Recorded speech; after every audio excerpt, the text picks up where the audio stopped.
My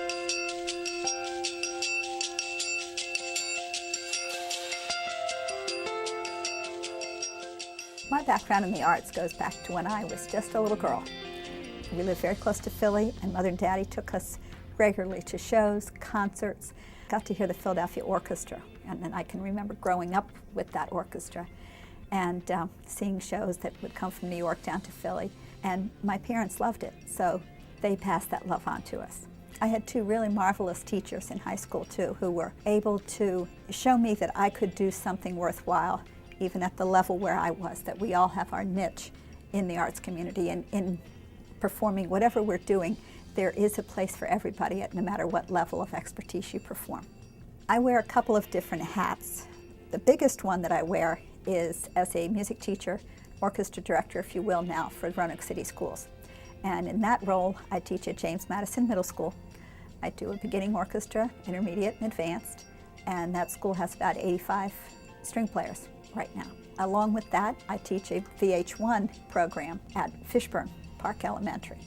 And that VH1 program is through just a fantastic grant from the real VH1, providing instruments for inner city kids to begin learning about how to play, learning just what the whole spiel is. Then the second hat is being one of the musical directors for the Roanoke Symphony. I conduct a group that's made up of kids from all over the area, most importantly homeschool kids that don't have their school opportunity to play in an ensemble. And these folks come together from all over one day a week to rehearse and perform.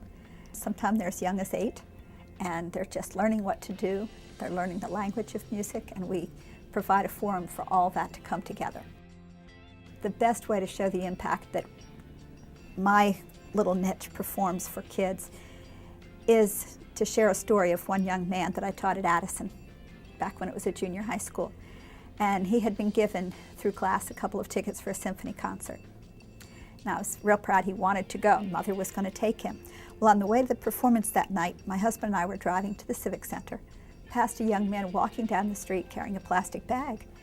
And I looked and I said, "Larry, stop."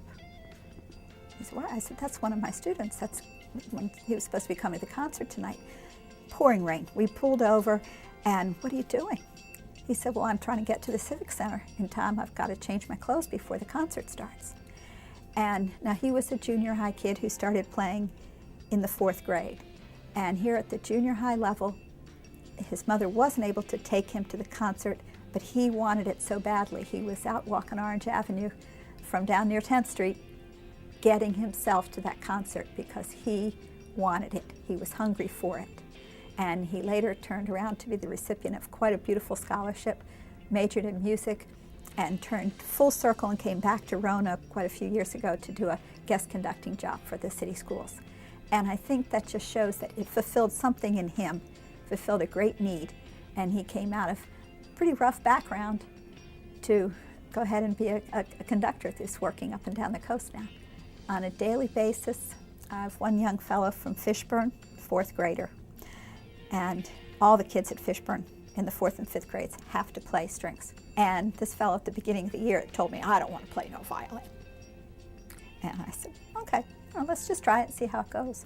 And right before Christmas, I said, "So how's it going?" And he had shown a lot of talent, been very, very quick with it. And he said, "Well, I never knew I could play so good."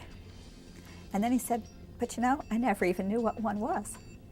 And I think that just goes to show what we do with kids when we take the arts to them.